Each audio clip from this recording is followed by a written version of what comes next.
ভিডিওটি ভালো লাগলে সাবস্ক্রাইব করতে ভুলবেন না। এডুকেশনাল ক্রিয়েটিভিটি চ্যানেলে সকলকে স্বাগত। আজ নিয়োগ সম্পর্কিত গুরুত্বপূর্ণ তথ্য দেব। নিয়োগ দুর্নীতি মামলা ছাড়লেন জাস্টিস বিশ্বজিৎ বসু। তো কি এই মামলা? এই মামলার অর্ডার কপি কী হয়েছে, কেস স্ট্যাটাস কী আছে, বিস্তারিত আপনাদের সঙ্গে জানাবো। তো আপনারা এই ভিডিওটি স্কিপ না করে শেষ পর্যন্ত দেখতে থাকুন। আর আমার চ্যানেলে নতুন হলে অবশ্যই চ্যানেলটি সাবস্ক্রাইব করবেন। আর টপিকটি ভালো লাগলে অবশ্যই লাইক, শেয়ার, কমেন্ট করবেন। আর কোনো আপনাদের ইনকোয়ারি থাকলে অবশ্যই জানাবেন। তো চলুন আমরা আলোচনায় চলে যাই। এটা ছিল জলপাইগুড়ির সার্কিটে একটি মামলা, পাহাড়ের শিক্ষক নিয়োগ দুর্নীতি মামলা। সেই শিক্ষক নিয়োগ দুর্নীতি মামলা কলকাতা হাইকোর্ট তদন্তে দিয়েছিল, কিন্তু তদন্ত কর্তৃপক্ষ ভালোভাবে এই তদন্ত করতে পারেনি। অসন্তুষ্ট হচ্ছেন জাস্টিস বিশ্বজিৎ বসু। যে তদন্ত দেওয়া সত্ত্বেও সেই তদন্তে কতদূর এগিয়েছে, কতদূর জল গড়িয়েছে, মানে পার্সোনাল অ্যাপিয়ারেন্স করেছিলেন সিআইডির পক্ষ থেকে। তো সেখানে আমরা দেখেছি শুনানিতে সরাসরি সিআইডির পক্ষ থেকে পার্সোনাল অ্যাপিয়ারেন্স ছিল, কিন্তু মানে সঠিক তথ্য প্রদান করতে পারেননি।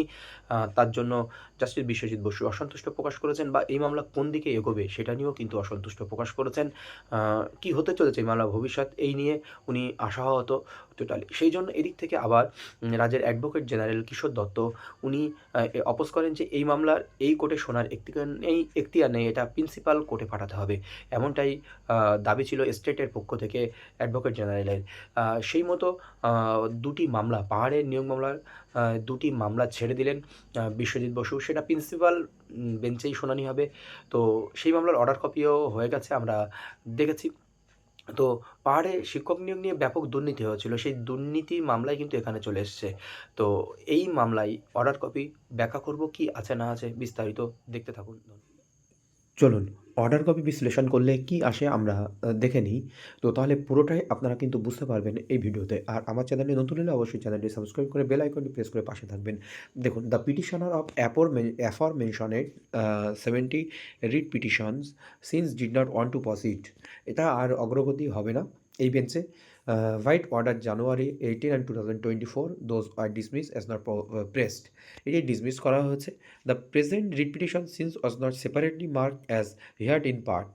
তো এটা আলাদাভাবে হিয়ার্ড ইন পার্টে রাখা হলো না। By the consent of the parties, পার্টির সম্মতিক্রমে। যে সমস্ত পার্টি রয়েছে, যারা রেসপন্ডেড পার্টি রয়েছে বা পিটিশনার রয়েছে, তাদের সম্মতিক্রমে এটা হিয়ার্ড ইন পার্টে রাখা হলো না মার্ক করে।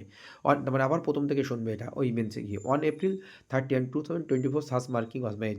Mister Kishore Dutta, learned advocate general AG স্টেটের পক্ষ থেকে, submit that the matter has not been brought to the principal bench following the procedure prescribe under rule 56 of the Calcutta high court circuit bench at Jalpaiguri rules 2019। As such, this court lacks jurisdiction to take up this matter. Matter has not been brought to principal bench. এটা হচ্ছে following the procedure prescribe under the rule 56 of the. তাহলে এই যে ম্যাটারটি রয়েছে, লাল advocate AG বলছে submit করেছিল যে ম্যাটারটি has not been brought to principal bench, principal বেঞ্চে আনা হয়নি ফলোইং দ্য প্রসিডিউর প্রেসক্রাইব, যেটা প্রসিডিউরটি 5C রুলে দেওয়া আছে কিন্তু of the Calcutta high court circuit bench আর জলপাইগুড়ি রুলসে 2019-এ দেওয়া রয়েছে। তো the aforementioned rule prescribe that if all the parties in any case which has been instituted in the circuit বেঞ্চে যে সমস্ত মামলাগুলো প্রেসক্রাইব করা হয়েছে বা হয়েছে, request the register of the circuit bench, এটি সার্কিট বেঞ্চে রেজিস্ট্রেট করতে বলা হয়েছে, কিন্তু writing for such case to be heard in the principal bench. Principal bench বলতে এখানে সার্কিট যে মেন বেঞ্চের মামলা সেখানে শোনার জন্য। And the chief justice agrees to such request, chief justice এতে রাজি হয়েছেন। The said case shall then be heard by the principal bench. এই যে কেসটা সম্পূর্ণ হার্ড ইন পার্ট, এটা চিহ্নটা থাকছে না, তার মানে প্রিন্সিপাল বেঞ্চে এটা আবার পুনরায় শুনবেন। I am unable to convince myself to accept the interpretation of mister Dutta of the said sub rule that such procedure has to be followed even where a matter has been marked heard in part by learned জজ। However, the state since has taken an objection to the jurisdiction. এই নিয়ম বা যে jurisdiction রয়েছে তাতে হচ্ছে কিন্তু state objection করেছে। This court is not inclined to take up this matter. Court এই ব্যাপারে কোনো নাক গলাতে পারে না এই ম্যাটারে এনি ফার্দার পরবর্তীতে। The heard in part stands cancel, heard in part cancel করা হলো। The records be sent to the circuit bench in জলপাইগুড়িতে পাঠানো হলো। সার্কিট বেঞ্চ যেখানে জলপাইগুড়ি সার্কিট বেঞ্চে, যেখানে এই মামলাটি কিছুদিন ধরে জাস্টিস বিশ্বজিৎ বসু এর আগে জলপাইগুড়ি সার্কিটে গিয়েছিলেন, সেখানে কিন্তু এই মামলা মামলাটি উঠেছিল সেই মামলাটি এখানে আবার এসেছিল। In compliance with the direction dated February 25 and 2025, Mr. Torun Haldar, DIG Operations CID appears virtually.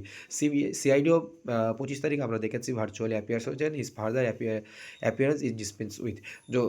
তিনি যে অ্যাপিয়ারেন্স করেছিলেন সেখানে কিছু ডিসক্রিপেন্সি দেখা গিয়েছিল, উনি সঠিকভাবে অ্যাপিয়ারেন্স করতে পারেনি বা সঠিকভাবে সঠিক তথ্য তুলে দিতে পারেনি। This court acknowledge this assistance rendered by the amicus circuits.